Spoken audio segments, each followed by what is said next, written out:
said to myself, wow, what'll Denver be like?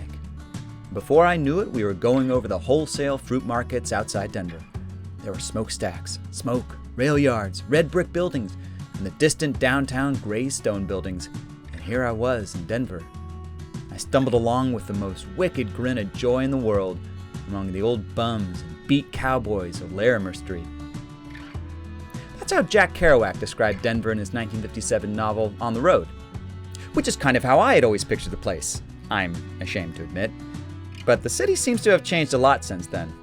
Gone are the cobblestone alleys, the smokestacks, hobos, shooting parlors, rickety streets, and cheap wine of the Beat generation's endless nights. Oh man, the Denver area, when I was growing up, the Denver area really was kind of this small town. It definitely had sort of a small town feel. So people really enjoy the outdoors here. People are getting off of work typically earlier. Rush hour starts earlier because people just want to get out and they want to enjoy their afternoons. There's a multitude of layers, whether in the seasons or in culture and diversity in Denver. Minus the beach, I don't think you could ask too much more from the Denver area. Beneath the mountains and the ample sunshine, there's a lot happening in Denver. Originally started as a 19th century Wild West trading outpost, in the 21st century, it's once again become an American boomtown, growing by almost 20% in the last 10 years.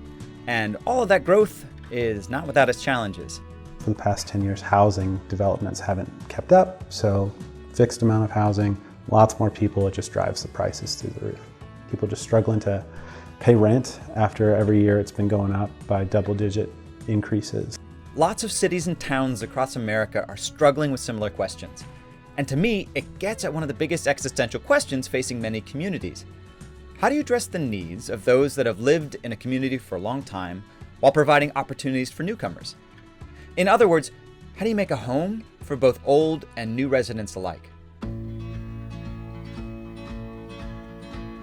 Be the Gift's mission is to serve single moms and their families. And the particular aspect that we do it with is home repair. A mom will usually call with a specific need. I've got shower valves that leak, or my child has a special need and has done some damage around the house to get fixed. And so we do an initial visit with a mom and we'll go in and we'll take a look at that need, but then also cultivate a conversation where they can show us around and show us more of, what are some other things that maybe aren't top of mind, but things that would be great to get done. I don't know about you, but one of the things I don't look forward to on the weekends is sprucing up my own home. So it's amazing how doing the same kind of activities as part of a team for someone else's benefit can provide an incredible sense of purpose. Faith is our big motivator. We think getting people together regardless of what their belief is or where they're at. I just feel like God has created us with an innate desire for relationship and to serve other people, and to do so it feels good. I don't think that I can explain how I feel or what it means to me to have all of these people here today helping me. It's a blessing. It's a huge blessing. And I just keep walking around looking at everybody, and I still can't believe that this is happening to me. In many ways, Be the Gift exists as much to serve the volunteers as it does the moms who receive their help. Kind of like a matchmaker in that sense. People that need some assistance and people that want to help in their community, and we kind of help make it easy for that to happen. How can we connect people with resources to people who could benefit from those resources? And I think people inherently, we have something implanted in us that makes us want to help other people when they're in need. Oh, I love helping Be the Gift. Showing up on a job site with a bunch of volunteers that are here to help a mom, and just seeing the community come together to assist in a project to help a community member just amazes me every time. Who knows what kind of day somebody's having. And when I do stop and when I take the moment to focus on somebody else other than myself, it's amazing how good that feels, to just have a conversation with somebody. You just never know what the ripple effect is of that. If you're like me, when you get to Denver for the first time, what may grab your attention is all of the new construction that is remaking the downtown area. Public art and public spaces are a big part of that makeover.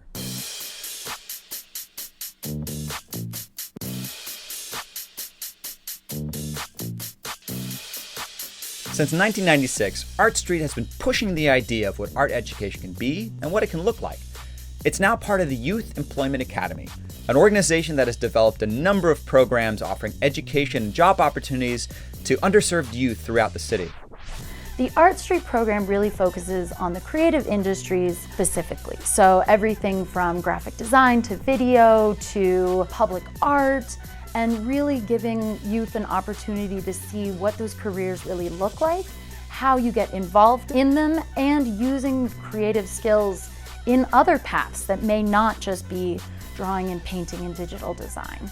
One of the really cool things about Art Street is that all of our programs are client-based.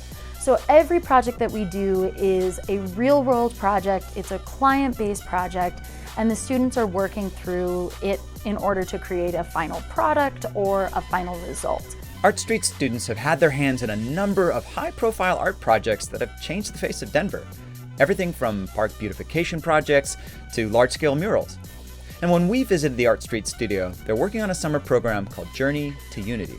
The focus of our summer project was to give students the opportunity to talk to DHA residents as well as people in their community and get their immigration stories or their stories of how they came to the United States. So students learned interview skills, they learned filming, and then they learned audio recording and audio editing to turn those stories into podcasts. There's something about working through a creative project that no matter what you're doing, you use the same skills. You have to struggle with an idea, you have to listen to feedback, you have to do multiple iterations of something, and sometimes it totally fails. But you kind of just have to learn, okay, now I'm gonna try something else. And going through that creative project is sort of a small scale way of really trying to figure out, okay, how do I deal with these same issues at a larger scale? In boomtown times, the attention understandably often goes to the shiny new developments going up in high-profile neighborhoods. They can provide high-profile opportunities to artists and civic organizations, and with community involvement and no small amount of thoughtfulness, they can rejuvenate the spirit of entire neighborhoods. But if what Chelsea said is true, that Denver's really just a small town at heart, we've got to take a closer look at how it's helping to make a home for those who might otherwise get lost in the shuffle.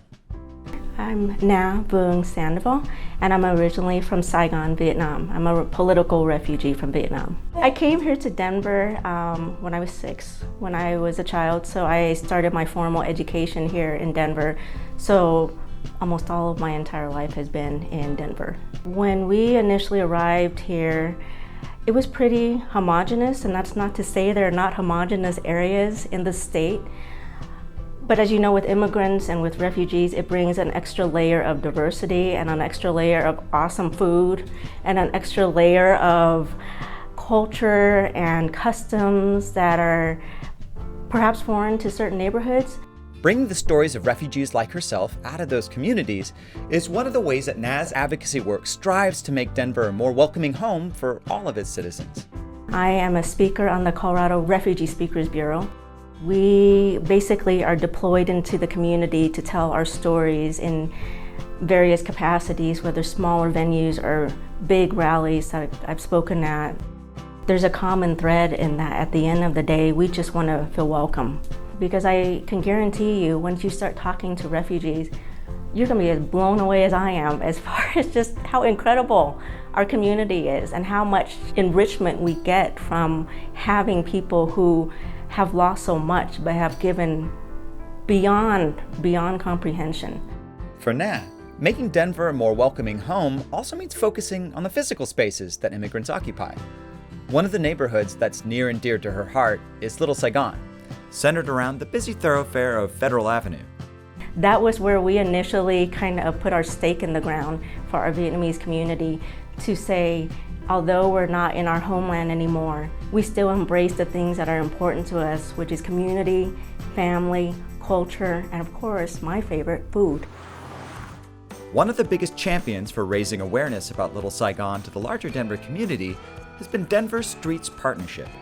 The Denver Streets Partnership started working with the Little Saigon Business District back in 2018. We did several murals and hung some decorative banners, doing better collective marketing of the businesses on the corridors, and helping plan some collaborative events like night markets where we take over parking lots or other underutilized spaces and turn them into marketplaces. It's like being at this incredible international marketplace. You are going to see all kinds of food, again, not just from the Vietnamese community, but other Asian communities, Chinese, Korean, Polynesian, as well as cultural activities. So singers and dancers and family-friendly activities. Our very first night market, it was actually pouring rain, and yet still we estimate about 600 people that came out for the event. And it was so busy that a lot of the businesses were completely sold out and exhausted by the end of the night. The Little Saigon district is such a great example of there's so much cultural diversity to be highlighting and celebrating that today is kind of hidden behind these surface parking lots. So by reclaiming some of that space and reorienting it around people, it suddenly becomes a much more inviting and sticky place that people want to come and linger and build those ties and connections with each other as people, living together and sharing this public space. It should be something we get very excited about when we think of it, and it should be very prominent in the community to show that look how far we've come. But that's only through the fact that there are welcoming individuals and communities that allowed for that to happen too. But it takes a joint effort, I think. It shouldn't just be on the part of one community. It should be everyone. Meet the industrious staff of Energy Resource Center. Their crews are out in 24 counties across the state almost 365 days a year to provide energy efficiency and safety improvements for Coloradans in need. Extreme hot, like today, extreme cold in the winter. I've got staff that are crawling through attics and crawl spaces and on top of mobile homes, and they are really hardcore, and they're out there to help people save energy and be safe in their home, and they'll face just about anything they need to out there. We are one of the very few forms of assistance where we go to the home, we are all up in their business for several days. We come out and we do a full inspection of their home to look for every area we can save energy and make their home more safe and more comfortable. And then we send people back to actually do that work, in a number of trips. And so the biggest way that we build trust is by communicating to them, what it is that we're going to do and what the process will look like, because it's foreign. Energy Resource Center, they took out all the insulation in my attic and put new insulation in and, sealed around that. They went down in my crawl space, they put all new insulation in there, they wrapped my pipes. I had a couple small leaks, and they even repaired the leaks for me. It was incredible. I have letters on the wall of my office where, Mrs. Smith just loved all the guys that were there and just misses them after they're gone and was baking them cookies. And so it's the combination of all of those things, that real tangible impact of getting work done, but also that human contact with people who just need a hand at the time. Home. It's more than four walls. It's more than just where we spend our time. It's where the meaningful moments in our life happen. A place can feel like a home after 50 years or just 5 minutes.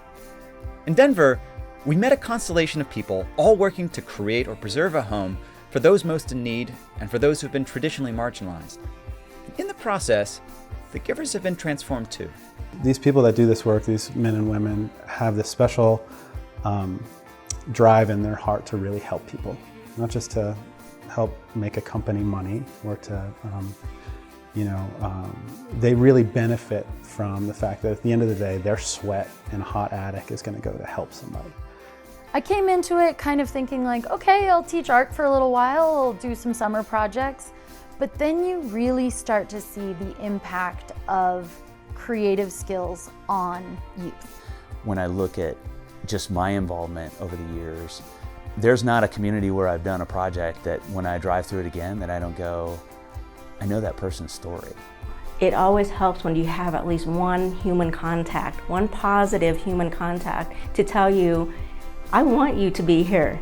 I love the fact that you're different. I want you to celebrate who you are. I don't want to take that away from you, but I also want you to be welcomed into my community too. It may seem counterintuitive to make a place feel like a home by putting your attention and energy on others, but the proof is in the art, the houses, and the friendships made in Denver. In a way, everyone we spoke with in Denver is striving to connect people not just based on proximity or commerce, but on a shared sense of home. And when I think of Denver now, it's no longer Kerouac's portrait of smokestacks and dusty streets. Maybe the quote that more accurately depicts the Denver that I saw is that of former Colorado Governor John Hickenlooper. Denver, he said, is a city that will be defined far more by its future than its past.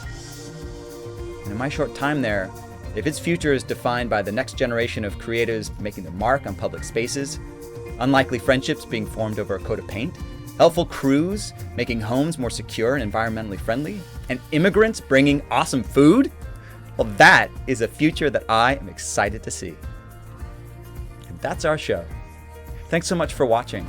Please tell a friend about the series, subscribe to our channel on YouTube, and check out our website to find out how you can get involved in your community at tangiblehopeproject.org. I sat on the summit over Denver until the clouds rolled east over the plains. I felt your love, I still feel your love. It's my